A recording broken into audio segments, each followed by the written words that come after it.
I'm going to change gears a little bit and talk to you about the new Bill and Melinda Gates Medical Research Institute and talk about how we're using innovations in translational science and translational medicine to accelerate global health drug and vaccine development.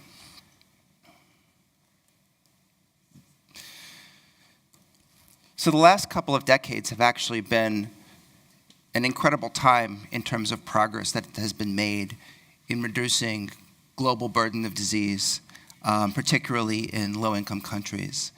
Since 1990, the global under 5 mortality rate has declined really significantly. There are many reasons for this, but there have been real, tangible innovations in vaccines and in other interventions, including not only new vaccines that specifically target critical problems in low-income countries, but in delivery, in manufacturing vaccines at cost and getting vaccines to the patients that need them in low-income settings. So for diseases like rotavirus, Haemophilus, influenza, and many others, the meningitis belt in Africa, there's been real progress. Polio is another area where we're closing in on eradication. But of course, despite these types of advances, many challenges still remain. Tuberculosis is now the leading infectious disease killer. Over 1.7 million people died from tuberculosis in 2016. And while TB is decreasing in incidence, it's decreasing at a very, very slow rate. Malaria killed almost 500,000 individuals, and most of these were children. Same with the deaths due to enteric and diarrheal diseases. And then there are a number of major causes of infant mortality that are non-infectious causes primarily, but over 2.5 million children die in the first month of life. Many of these are from causes associated with premature delivery. And so the Gates Medical Research Institute was founded a little over a year ago. We are a spin-off of the foundation. And essentially, we were brought into existence to try to address the bottleneck of global health drug and vaccine development across a variety of different disease areas. And so our mission is focused on product development for the diseases that I was talking about on the last slide. Our goals are to end diarrheal deaths in children, to work as part of the foundation's multi-pronged strategy for malaria eradication, to accelerate the decline in incidence of tuberculosis, and then to reduce adverse outcomes and reduce infant mortality. And so this is a different concept than many of the other nonprofit development efforts that have been launched in the global health space. Rather than trying to build an organization that's focused on a specific disease area and a specific modality, we're interested in bringing modern solutions, including ones that are still in the process of being developed, to translational medicine, drug, and vaccine development, bringing those best practices into the global health space in a way that's agnostic to the disease or the modality that we're going after. And so in enteric and diarrheal diseases right now, we're working on both vaccines and small molecules. Our focus in malaria is on both vaccines and monoclonal antibodies. And TB, we're working in multiple modalities, primarily on vaccines and small molecule therapeutics, but also with an interest in next-generation diagnostics and even host-directed therapy. In maternal, neonatal, and child health, again, we're working across interventions that include microbiome-based interventions. We're working on novel devices as well as drugs. And so I'll talk a little bit about how we're set up and the type of expertise that we've tried to bring to bear. So we opened our doors in early 2018. We're headquartered in Cambridge, Massachusetts, and we started with 5 people on day one, but we've grown very rapidly. So after about a year of hiring, we're up to around 60 individuals, on our way up to being around a 120 to 150 person organization. And as I mentioned, we are a fully owned, fully funded subsidiary of the foundation. We have our own independent board, but we were really brought, as I said, into existence to to address the pace and success of developing drugs and vaccines, really from lead candidate selection through phase 2 proof of concept. And why 2018? I think despite the successes over the years, there's just been an increasing frustration with speed in this space. But I think the other critical reason for the timing is that in 2018, 2019, we have the ability to use novel approaches to deeply understanding human biology at the individual level and the population level to drive more innovative approaches to global health drug and vaccine development. And so the type of organization that we're trying to build is one that is harnessing the kinds of systems biology tools that are really allowing us to push the envelope in terms of better preclinical models, biomarkers that will enable more innovative clinical trial designs, model-informed drug development, et cetera. So what we've been trying to do is to essentially bring that kind of talent from academia and from pharma together in an organization that can think innovatively around some of the challenges facing global health drug and vaccine development. I mentioned on the previous slide the areas of focus for the Institute. The other thing I'll mention is that we're also trying to bring industry-leading practices to this space so that everything that we do is done in a quality and compliance environment that is industry-leading, but fit for purpose for an organization of our size. And so we actually started to put into place appropriate quality management systems even before we opened our door. These are now fully up and running. We've had our first internal audit completed, and so we feel very strongly that we're building a foundation for doing really industry-leading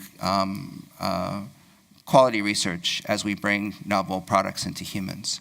Of course, to focus on translational development, we need to have upstream and downstream partners. And so we have a team at the foundation that works essentially across the entire foundation portfolio, really to try to re-envision or provide an augmented layer of insight into what's going on in the upstream portfolio of foundation-sponsored research, looking at it as if it's the upstream portfolio for a big drug company. And we're doing that with the eye towards accelerating innovations that might represent novel drug or vaccine candidates or novel tools, accelerating those into the development space. In the late phase, our goal is not to ultimately be the market authorization holder for any drug or vaccine for a global health indication. So we really need good late-stage partners. And while we're already being drawn into phase 3 development, what we really want to do is to partner early in the translational development process with potential partners who can take things over the finish line. What it means is that we really need to leverage the expertise at the foundation to understand the downstream challenges that our products are going to face when they get to late phase development, when they get to the market, and when delivery challenges present themselves. And so this is one of the really unique things about this organization is that, essentially, in many ways, we function like a cutting-edge Cambridge mid-sized biotech. But we have at our backs the foundation, and we were able to draw on both the networks and the relationships and the expertise at the foundation, hopefully in order to punch above our weight. So the relationship with the foundation is a really critical part of our dynamic. Essentially, we share one strategy with the foundation. So in terms of what each strategy team at the foundation is trying to accomplish, we have complete alignment with their mission, and our job is to think about, in the product development space, what we can do to deliver products that will be strategically aligned and to accelerate the achievement of the mission-focused goals that each strategy team has. Like I said, one of the strengths of our organization, in addition to the specific translational medicine talent that we're trying to bring in-house, is being able to leverage the incredible network of capabilities that already exist at the foundation, allowing us, to look in a much more sophisticated way, all the way upstream and all the way downstream. And also, unlike many small organizations, to start from day one with a really, really robust partner network that allows us to get the expertise that we need to work well. And partnering is critical to our success. I'll emphasize that to everyone here. We can't succeed with the one piece of the puzzle that we're trying to solve unless we situate that in the right network of strategic and other types of partnerships.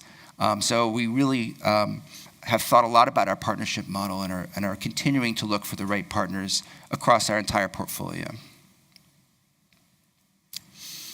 So the types of capabilities that we're building in-house. In the preclinical space, as I mentioned, our team is working very closely with the foundation strategy teams and with the discovery and translational sciences teams at the foundation to bring a level of portfolio management and line of sight into the upstream portfolio that hopefully will lead to greater acceleration. The discovery team is also working to bring a deeper knowledge of human biology into the validation of preclinical tools and models. And also, as I'll mention when I talk about TB, we're really working to integrate quantitative sciences tools with other preclinical and non-clinical tools to accelerate development in the non-clinical or preclinical phase of development. We have a big emphasis on CMC because manufacturing, particularly for vaccines, has been a real bottleneck for global health, drug and vaccine development. And so not only do we want to bring sort of cutting-edge, high-income country CMC capabilities on board, but we also want to really work with groups, including JUST, who are speaking later today, to really think about the challenges of bringing therapeutics to, or vaccines to low and middle-income countries faster, cheaper, et cetera. Quantitative sciences is a real cornerstone of where we think innovation can happen in this space, and I'll talk about that in respect to a number of the disease areas as I go forward.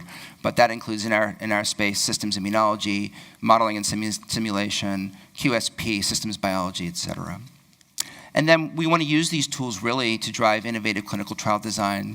And innovation in clinical trials really has to bring together great biomarker science, innovative regulatory science to push regulatory paradigms, and then innovations in clinical trial design and clinical trial statistics. So we think we've done a pretty good job of bringing all these capabilities in-house, and we're really excited to see what we can do as we start to try to bring these capabilities to bear on global health challenges. So we've put together a portfolio that, again, as I said, spans right now TB drugs and vaccines, malaria, vaccines and monoclonal antibodies, Shigella vaccines, and then a couple of programs in the maternal, neonatal, and child health space. There are actually a number of programs that aren't on this slide that are also coming in. We have this kind of field of dreams effect where we've built this institute and now we're seeing what happens in terms of people who show up with projects to work on from the foundation and from outside. So we're really excited to see how this all evolves. But we've moved from sort of our building phase last year into really starting to execute on these studies. We are going to be starting our first TB drug and TB vaccine studies in South Africa later this year. And then other programs are moving forward pretty quickly so that we'll be working, for example, on a set of pharmacodynamic studies to optimize the dosing of antenatal corticosteroids for low-income countries later this year as well. So I'll talk a little bit about our first foray into the TB vaccine space, which is around revaccination in adolescents with a very, very old vaccine, BCG. So it turns out that adolescents, in many of the geographies where TB is highly incident, is really a prime period for when there's risk for acquisition. It may be because of the school setting, it may be because of other factors, including biological factors, but we're really targeting effective preventative TB vaccines to adolescents, particularly for trying to prevent infection, is really important. And so not every country has this demography for the epidemic. In China, TB is become more around reactivation in older patients, but in places like South Africa, India, this early phase of life is still really, really critical. And so last year, the results of a phase 2 study were announced. And this was actually a study with an experimental vaccine from Sanofi, the H4IC31 vaccine, which was being compared with BCG or placebo in uninfected adolescents. So these are adolescents who were quantiferon negative, so no evidence of latent TB infection, aged 12 to 17 years, and had all received BCG at birth. So this is considered revaccination or boosting, although with that interval between the initial vaccine to an immature immune system and this revaccination, it's not entirely clear that this really represents induction of a recall response. Most of the patients were enrolled in the Western Cape area of South Africa, which is an area with a very, very high force of infection. And this was about 1,000 patient study where patients were randomized to receive these 3 different arms, the experimental vaccine, BCG, or placebo.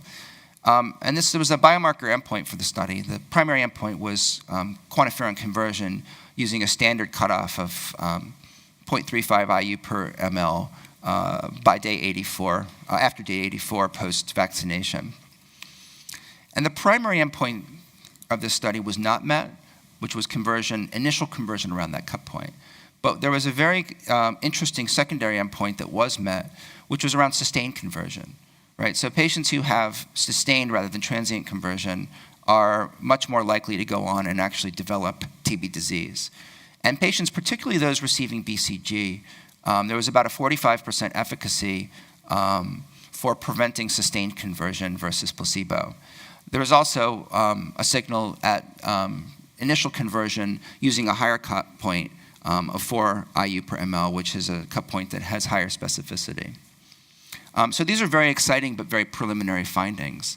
And there's a complex literature out there, including cluster randomized studies, including very old studies in nurses working in TB hospitals in northern climes, a lot of contradictory data about what happens with BCG vaccination in adolescents and adults. But this is sort of the most rigorous biology-based observation that's been made in this space. And so what we've done is to design a study to confirm and extend these findings. So we're designing a study that's significantly larger, looking just at BCG versus placebo, and it's going to be done across South Africa at a number of different sites. Again, now the primary endpoint is actually trying to confirm and extend this observation around sustained MTB infection, looking at the durability of protection, also looking at it as a secondary endpoint, again, to try to confirm the protection against conversion at the higher cut point, and looking at safety in this population. Now, in terms of the translational science component, of course, we're looking, very much at correlates of risk and correlates of protection. So we have very intensive sampling in terms of the types of biological samples that we're collecting. We're also harmonizing the assays that we plan to use in the study with what's going to be done, retrospectively on the biobank from the previous study so that we can do some iterative hypothesis testing and refinement.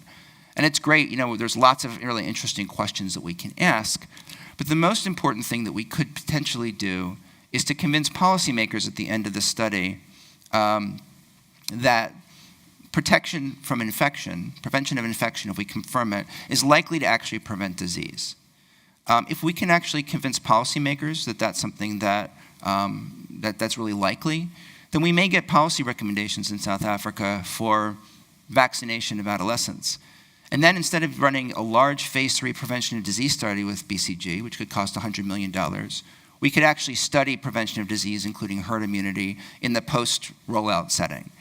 So, for us, the idea of doing correlative science for its own sake is great, but doing correlative science in order to actually impact policy, that's something where it's a real sweet spot for us. We really like to put science in the service of strategy and see what we can do, right? And the problem, of course, with trying to translate from prevention of infection, POI, into P.O.D., prevention of disease, is that TB disease only manifests lifetime in about 10% of patients in whom it affects, at least in the HIV negative population. And so if you have a vaccine that prevents infection, you don't know if you're in a scenario like in the top right, where the individuals in green are protected, and you also were, and it's distributed evenly across the patients who would have progressed to disease versus those who would have only had latent infection. In that case, the vaccine efficacy against sustained infection versus disease is the same. But if you're only really protecting from infection individuals who would never have gone on to get disease to begin with, so for example, maybe there's a population that's more immune compromised, vaccine doesn't take in that population, and that's also where the risk for progression of disease is concentrated if you do get infected, then you can actually have no vaccine efficacy for prevention of disease, even if you have a signal for prevention of infection. So how can we gain additional confidence that the top scenario is the case and not the bottom scenario? Well, there have been emerging data around biomarkers of essentially subclinical disease, if that's not an oxymoron. And a number of groups now have been looking primarily at gene expression-based biomarkers in the peripheral blood, but then there are also some really interesting work going on with proteomics, looking at both host and mycobacteria-derived peptides that also may be relevant in this regard. And so this is just one data set that's been put out there in the past, looking at the progression of a variety of different gene modules over time as you get closer and closer to active TB from latent TB. There are a number of signals here. There are a number of groups that have taken different approaches to looking at RNA-seq data and have come up with slightly different modules that may be better or worse, for example, discriminating between TB and other types of infections. There's a lot of work still to be done in this space.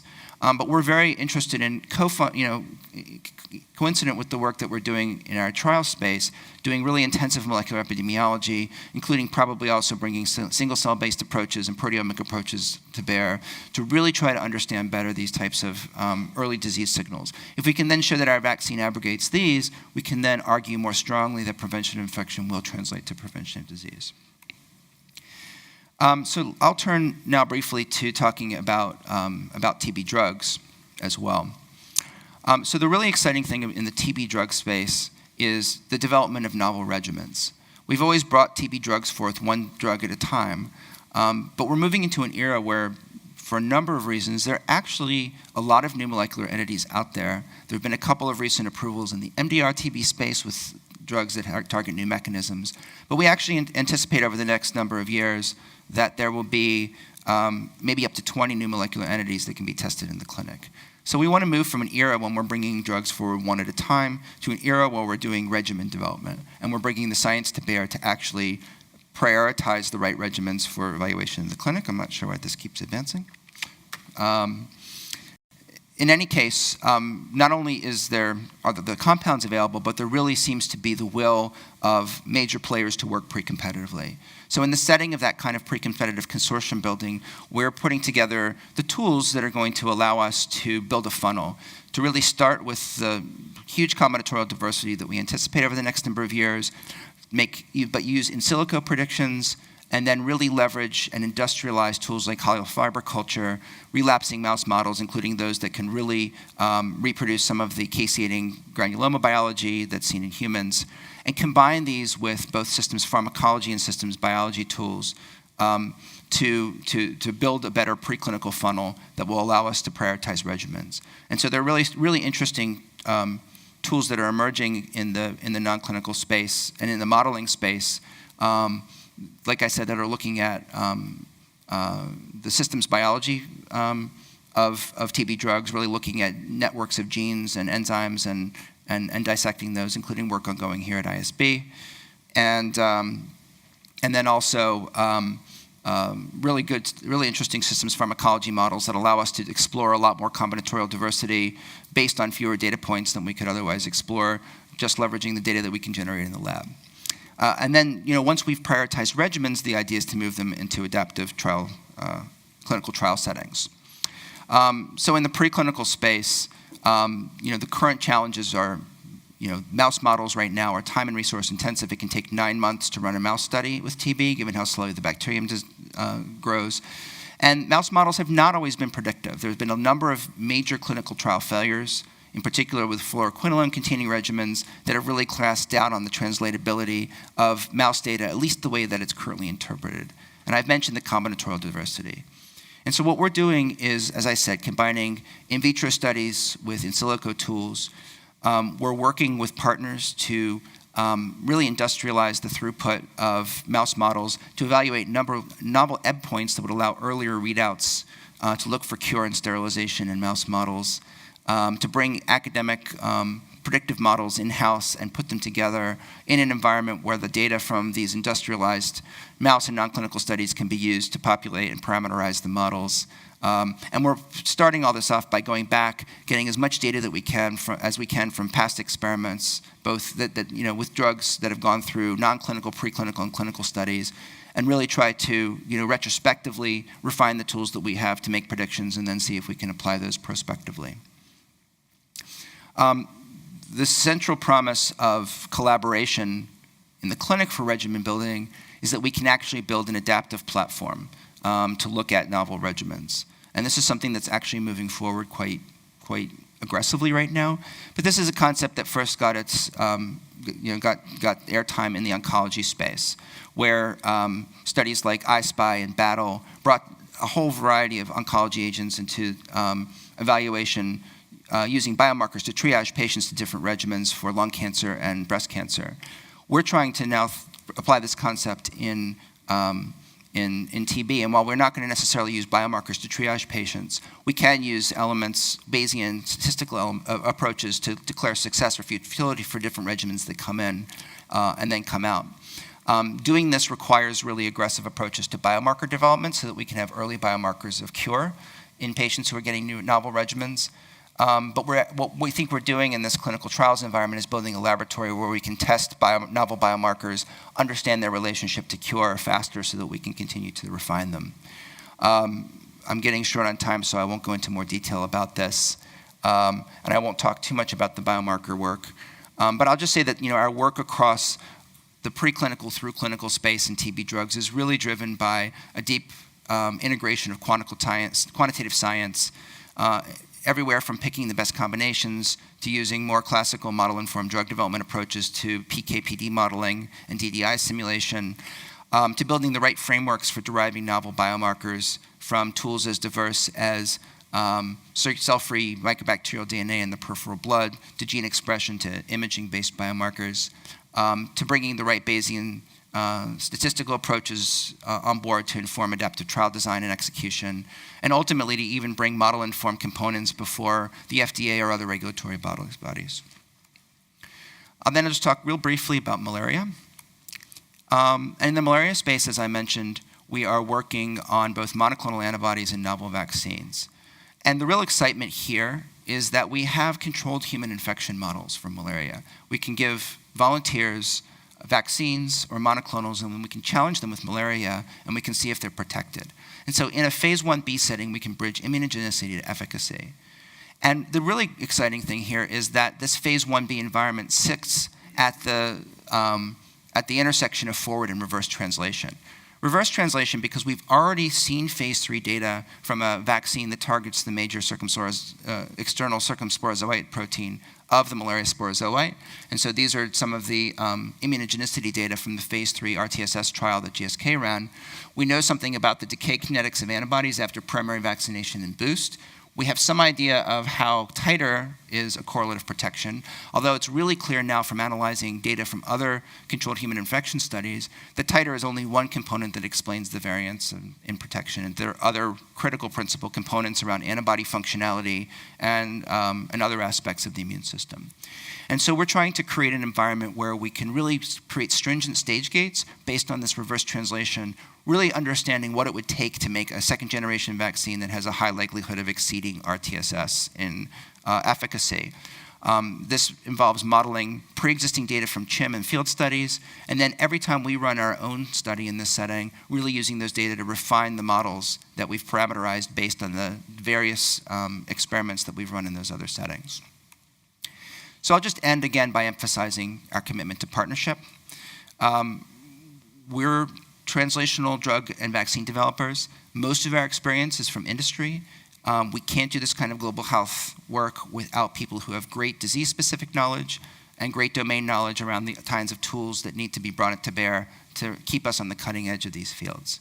So thanks very much.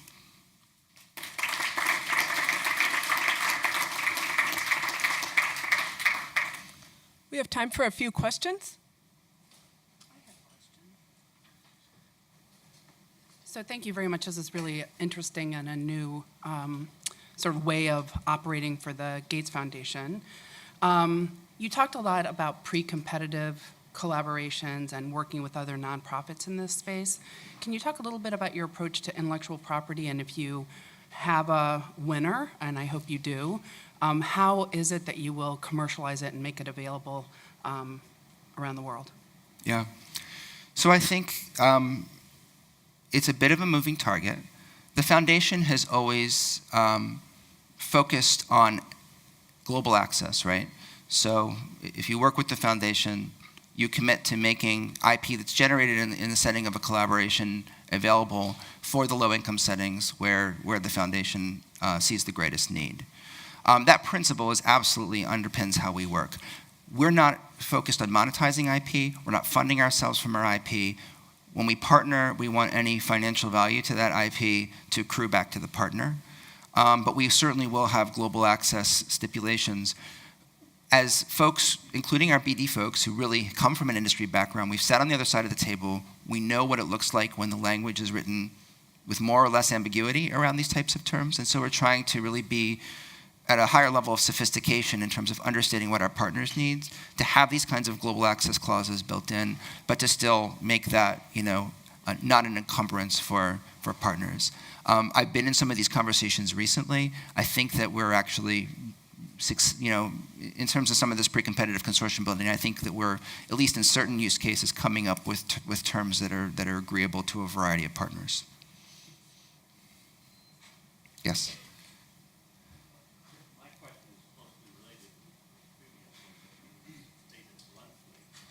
One of the traditional problems with delivering vaccines to underdeveloped countries is that the pharmaceutical industry hasn't been interested in doing that because it wasn't sufficiently profitable. How do you plan to address that? I'll just take a moment to repeat the question. So the question was,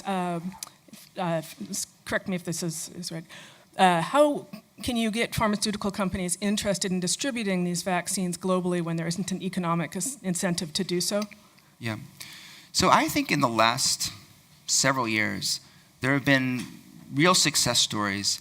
A lot of this driven by the vaccine development group at the foundation, I would say, in getting vaccines over the finish line with manufacturing partners in India and other lower income settings where there is a sustainable business model for high volume, low cost vaccines. I think that, and so this is the case with low cost rotavirus vaccine, with cholera vaccines, even with next generation polio vaccines to really help with the end of the elimination phase of the epidemic, et cetera. So I think that there are business models out there that are working. I'm not sure, unless there's also a separate high income country market. So for diarrheal diseases, if there's a traveler's market as well as a low income country market, there you might have a first world high income country manufacturing partner. I think in many cases though, we're talking about partners who are based in India or China or elsewhere.